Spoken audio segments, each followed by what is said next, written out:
So, I hope you guys are having a good day. And today I will be telling a story. Take off my glasses. Okay, yeah. Today I will be telling a story that's been long awaited, and it dates back to October of 2015. Oh shit, this was 15? Yeah, 2015. No, 2015. Fuck. And the reason why I brought you here is because you were like also involved in it. He didn't go with me, but you were involved. You were involved. So he basically saved my ass. Alright, story time. Okay. Let me get my blanket. Okay, so we're going to start. So this was October of 2015. I was 16 years old, and I was doing my internship, and I was a broke-ass bitch, and my allowance was only $150 every month. So I basically had to budget that. There was this festival called Beach Goth. It was in Orange County, and I mean, the Growlers, Grimes, like the All-A-Laws, like Dive, Warpaint, like all these bands are playing, and I was like, holy shit, I have to go. And like months leading up to it, I was like, dude, I just can't, like, it's just not in my budget, like, I just can't. But it was a week of it, and there was like an aching feeling in my heart, like I had to do this, like I had to go. Like there was something inside of me that I was like, no matter what, I had to go. I'm that kind of person, like you either want something or you make excuses. Yeah. So I go on Craigslist, right? And they're actually selling a ticket for like $25 when it's normally like 80 or like $90. So I was just like, holy shit, I'm going to cop this. And I like call the guy and everything, making sure it's legit because there's all these scams on Craigslist, right? So everything's all settled. I MoneyGram him my money and all of that. And I also buy my Greyhound bus ticket for that weekend. So I hit up the guy, whatever, talk to him on the phone. Seems legit, whatever. Seems legit, right? Okay. So what I did the next day, I MoneyGram him the money over, so like my ticket could be secured. Stranger. Oh yeah, I remember that. Okay, I remember that. Complete stranger. So I MoneyGram him the ticket over, and I also buy myself a Greyhound ticket. So I was like so budgeted to this point, like I only had like basically like $20 for food for the weekend, so like I was either gonna starve, like $20 allowance to like 30 or something. She's that type of girl. Like seriously, if I want something, like I get it and I make no excuses. So this was my plan. So I was gonna take a Greyhound there, and I already had my ticket secured. And what I was going to tell my parents, so basically my parents are divorced, and they live in like opposite sides of town, so they never talk to each other. All the years that they're divorced, they talk through us. So they're like, hey, like, tell your dad this, tell your mom this. So they never interact. I was just laughing so hard because she had this planned out to the T, guys. Everything was just like, this is gonna work out. They never talk. Like, okay, so what I told them is that I was gonna be at each other's houses. So hey, Dad, this weekend I'm gonna be at my mom's house for the weekend. It was like, okay, it's normal, whatever. And I was going to be doing my schoolwork at her house because I do online school. So it was all normal, nonchalant. Friday morning rolls around. I go on the Greyhound. I get to Orange County. No, I actually get to Long Beach. So my pit stop was Long Beach because that's where I was going to pick up the tickets. And I got there around like 3 p.m. or so. I get there and like I hit up the guy like, hey, send me the Addy because I'm already here. Like, I got to pick up the tickets. What's up? So he sends me an address that's actually wrong, so I go to the wrong place. Fuck, for real? So I go to the wrong place, right? He wasn't there. There was no such thing as that home that existed. Seriously? So yeah, so that home didn't exist. So I was just like, he didn't text back. So I actually go to a Starbucks, and I was in Long Beach. Like, it was like a 2-hour bus ride to get to OC, so I basically had to like stay out for the night because it was getting dark. And I remember just walking down the streets of Long Beach. There was like homeless people all around, and I was like literally like in the brinks of tears because like my dad, I could just hear my dad's like voice in the back of my head because I'm not that kind of person. Like okay, look, one thing that you have to know about me is I know I get myself into shit, and I don't like asking people for anything. I'm not that kind of person that asks people for money or like any of that. Like, even if I'm like broke as fuck, I'm not gonna call my dad, hey, like I'm in Long Beach, and I was like fucking stranded. Like, these homeless people like could have like basically like, you know, raped me or like done something to me, and I was like a girl with a huge ass backpack, you know. Anyway, so I go into the Starbucks, right, and I'm just like, holy shit, like where am I gonna stay for the night? Like, all the hotel books, like all the hotel rooms like overpriced, like all the bookings end at like 9 o'clock or like some weird time that I just couldn't do that. So I was just like, holy shit. Like, I was just like, I have to wait it out in Long Beach for the morning. Hopefully the guy texts us back or answers or something. I walk into the Starbucks, I'm like, whatever, using the phone, whatever, using the Wi-Fi. And then I sit down right next to this guy, and it was outside, and I was just, like, not in the mood. Like, you could see that I was just not in the mood to talk to anyone, and I was like, holy shit, like, where am I going to stay tonight? Like, am I going to have to sleep behind a trash can or something? Like, what? Like, I didn't even know. Like, I was just like, holy shit, like, I got myself into this shit. So whatever, this guy, he sits right next to me, and he's, like, wearing, like, a huge backpack, you know, like the kind of people that go backpacking, so he had that kind of huge backpack. He asked me, I was like, hey, do you know the Wi-Fi password for the Starbucks? I was like, oh, yeah, it's right there. It's a Google Wi-Fi password, whatever. And he kind of had an accent to him, and I could, like, notice a French accent. So this is the French guy. The French guy. Okay. So basically, this guy tells me that he was walking all the way from TJ to LA. Not because walking, that's like 200 to 300 miles. Like, don't quote me on this, but he was walking. And then he was just like, yeah, all these Americans are freaking out because I'm walking, but in France it's like a normal thing. Like, they actually have a festival revolved around walking. So it's just like, yeah, I'm just walking. There's actually this guy that's hosting me tonight at Long Beach. So whatever, we just strike up conversation, like, really cool guy and all that. Yeah, so basically, long story short, this guy was like, hey, you don't have a place to stay.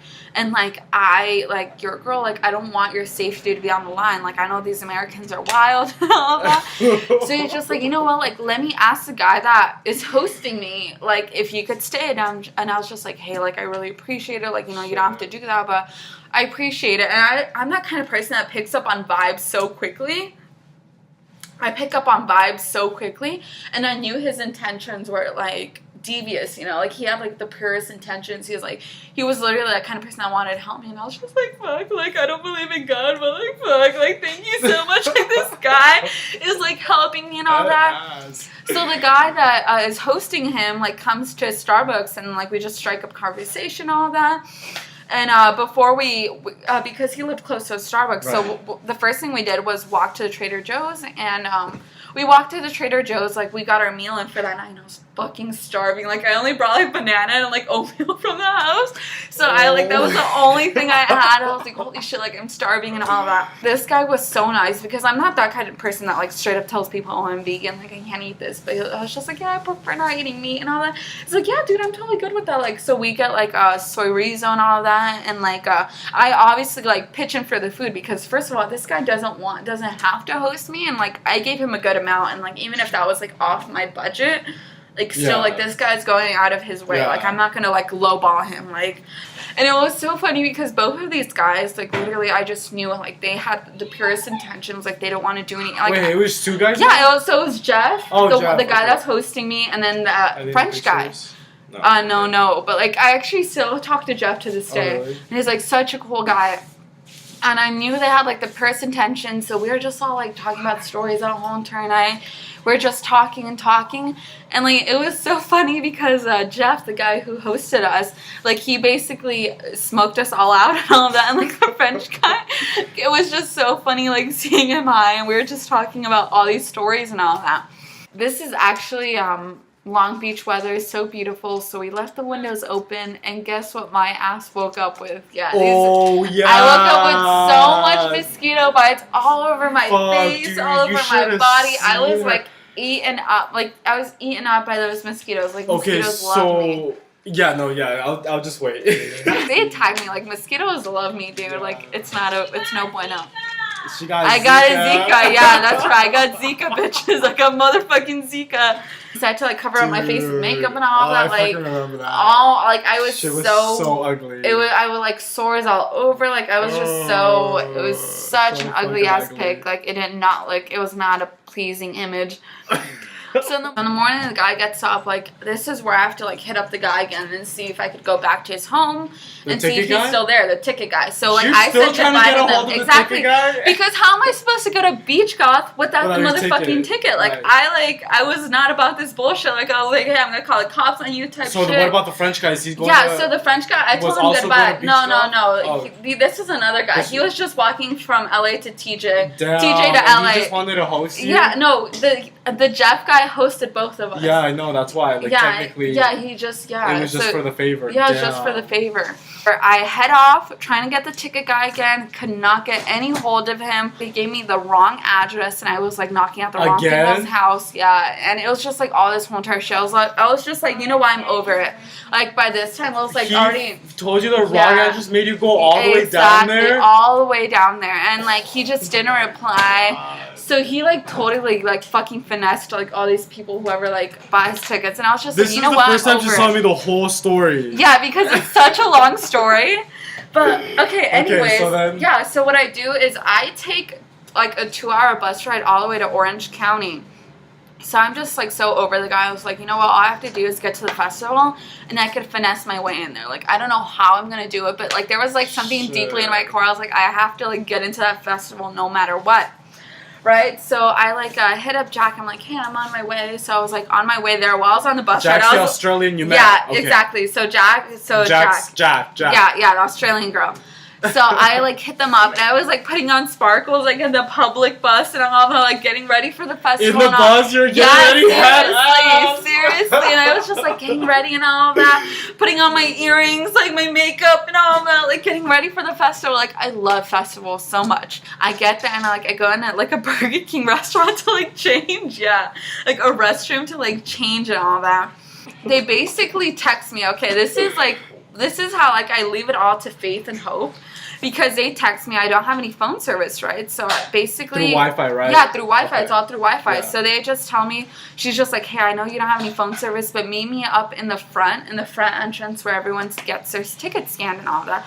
I explained to her the whole entire situation. And you're like, just relying on trust. Like, literally. And she was just like, my hair is blonde. Like, you know how I look like? And she was just like, oh, the people around me, they're wearing like eyelet leggings. Like, there's a girl with eyes around her leggings, and like she has pink hair. She's just explaining everything. Yeah, she's just explaining everything that they're wearing, so I could just have it ingrained in my head. So then I go to the festival with a huge backpack, and dude, what I do? So I have this huge backpack. I'm not gonna bring it in a festival with me. Let me show the picture. So this is what they look like, right? Yeah. This is all of us. This is Saturday morning. I get to the festival, and there was like a bush by the festival, like this office area. So I had my huge entire backpack in the bush. Because I can't take it. I just relied on trust that no one's gonna steal it. Like I was a crazy ass child. I was crazy. Like my 16-year-old ass. Like there was like no way. Like okay, so I get to the festival. I already hid my backpack, whatever, and I meet them in the front. And what they're basically doing is they're giving everyone a wristband for the next day, Saturday. So this was like this was like a festival that wasn't so huge. So it was like pretty easy to kind of get your way in or something. Yeah. So long story short, I waited like an hour outside for them. I couldn't find them anywhere, and they gave me the wristband. So I was basically okay to go for Sunday. Yeah. So I had a wristband for Sunday. So I knew that they were already probably already in there. So I was just like, you know what? I could probably meet them in there. So I go around like looking for ways that I could get inside and basically sneak my way in, because that's the only way I could get in. Right. So somewhere or another, I have to find my way to get into this fucking festival, because I didn't do none of this to not go to this motherfucking festival. Right. Exactly. Yeah. So I go around the whole entire premises, like try finding a way in, like a loophole and all that. And I meet these two girls that have an artist wristband. So they basically were friends with an artist or something. Okay, cool. And I walked in through the back area, and I was able to just walk in through the artist area. And like that's when I got a glimpse of Mac DeMarco, like I told you, right? And he was like smoking a cig like casually. So whatever, I was like, holy fucking shit, like I got in, like what the fuck, like I got in. So like I told the girls like thank you so much, and I quickly got into the festival. I was able to like walk around and all that. I was like still keeping my mind open for like the leggings with eyes inside and a girl with pink hair, and then like Jack and all that. So I'm just like, wait, like I like tapped the girl, which is Jack, blonde hair. And I look at her and I was like, hey, are you, would you happen to be Jack? And she was just like, yeah, are you Sans? And I can't say like. She's Australian. Yeah, I don't know how to say, I had to like, Anyway, she was like, The yeah, I just found accent. these, yeah. And I was like, yeah. She's like, holy shit, like, I'm so happy I found you. I was out there waiting for you for a while. Long story short, I meet all of them, like, such chill-ass people. We have, like, the best day of our lives. We see the Alalas, we see the Growlers, we see, like, so much, like, bands, and, like, you meet, like, the greatest people there because it's, like, such a small festival, and, like, the style's, like, so inspiring because it's, like, basically Halloween outfits.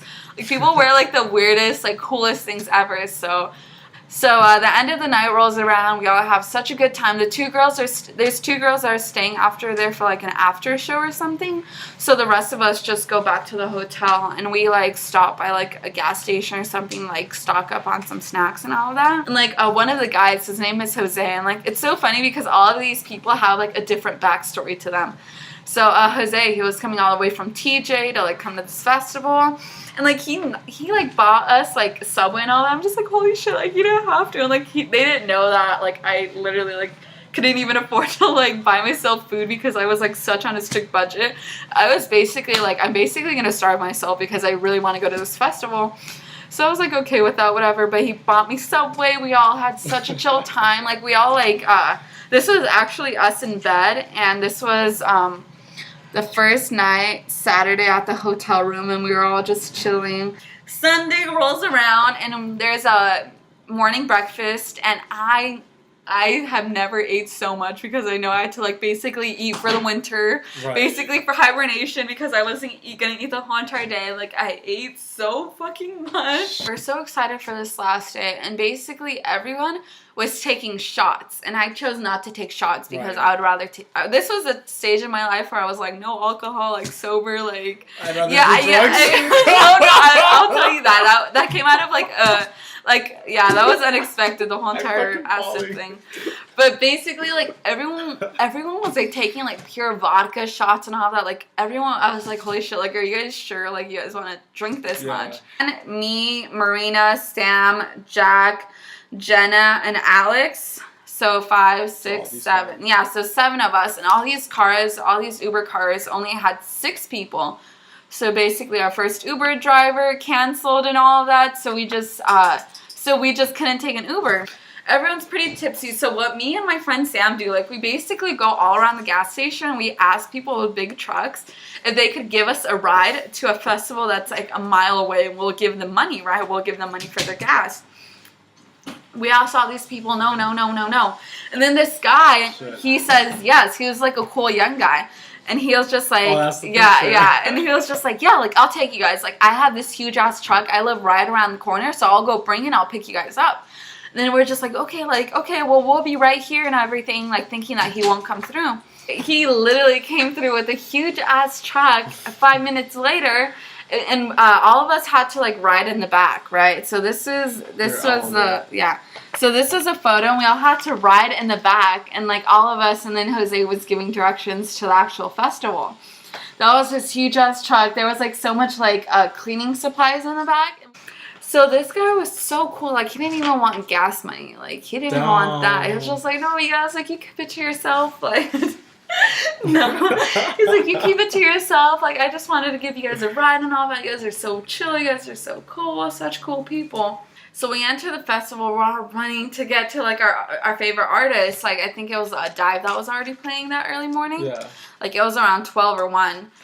So we get there just in time to see them perform, and we all have, like, such a good day that day. Like, I actually decided to take acid around, like, 2. So I was just like, you know what, like, all this shit happening, No like, alcohol, but let me just take some, like, just I'm drop on some high acid. right now, like, let me drop some acid, like, ran away from home, like, at this festival, like, no fucks given whatsoever. So yeah, I decided to take acid, and the whole entire day, like, kind of, like, went a little loop and all that. All just enjoying ourselves, like, having the time of our Mother Mary fucking lives, like, stage diving, like, crowd surfing, all of that. It was so wild, and we really got to know each other in such a personal level, like, that weekend. Like, I'm so grateful. I, like, got to meet all those people. Like, I still keep in contact with them through this day, so it's pretty cool. But, you guys, this was such a pivotal point because I actually ran into someone that was from Vegas, and we struck up a conversation. And now his name's Nelson, and now, you guys, he's my best friend ever. So if it wasn't for beach goth, I would never have had my friend Nelson. But like basically, you guys, all these like things like come falling into place like is so wild to me because I felt like it all had to happen. Like I was on such a high, but also I was just like, holy shit, like why are all these things happening? Like all these good things. And then like I look at the story now, I'm just like, imagine if I didn't go that weekend. Imagine if I wasn't like a dumb ass, broke ass bitch. Like no matter what, I will go here. Like how my life would have turned out. Like I would have never met everyone. I would have never like met Nelson. Like it's so crazy.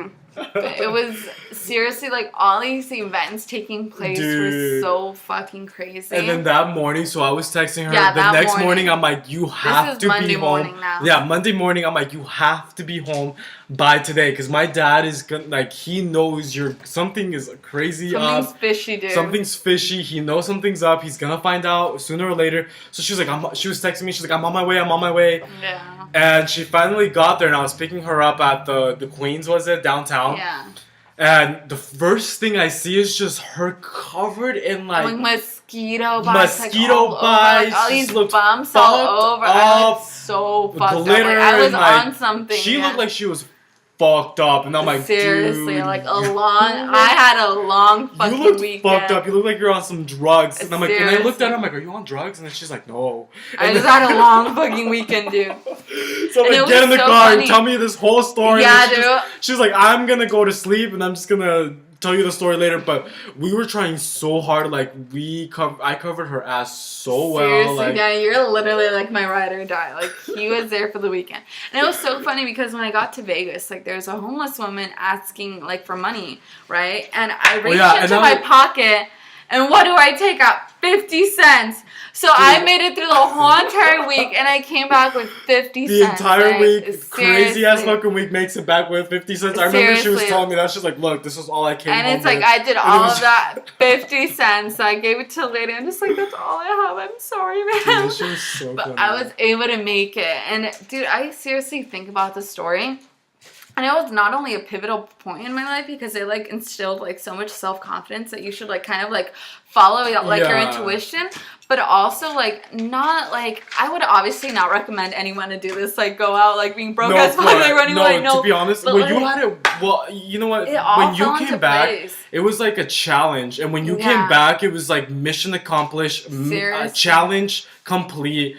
And dude, you were a totally different person after that entire thing because it's just like you set your mind to do something. Obviously, everything fell apart, but in the long run, it turned out to be, it exceeded expectations. Yeah, you know? like whenever a challenge like comes through in my life, like just anything, like I'm able to overcome it. Like not really the sense of like it's all gonna be okay at the end, but also like I'm head on with everything. Like a challenge in front of me, like let's fucking do this. Like I'm that kind of person. I remember it was a challenge because you were just, and like I remember not telling anyone or like none of my friends. I was like stranded out. Like I just don't like that sense of pity. Like oh my god, I was stranded and like I just really don't. And I came back to Vegas and I had to basically explain like all these like bug bites around. And I was like, yeah, we went to like Mead for the weekend. Like we went to Lake. My dad totally believed it. He believed it. Oh my god. And I'm like, dude, she just came back from freaking beach golf. Like yeah, seriously. Ditched my house to go to beach golf. Beach golf. How do you say it like that? Beach golf.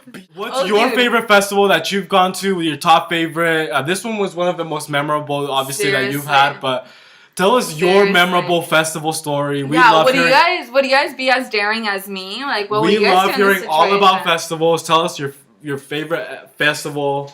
Yeah, we're actually about to go to one this weekend. So life is beautiful. Woo! Okay, comment down below, you guys. Remember, like, subscribe, and thank you guys for everything. And I hope you guys like this story. Okay. Bye, guys. Logging off.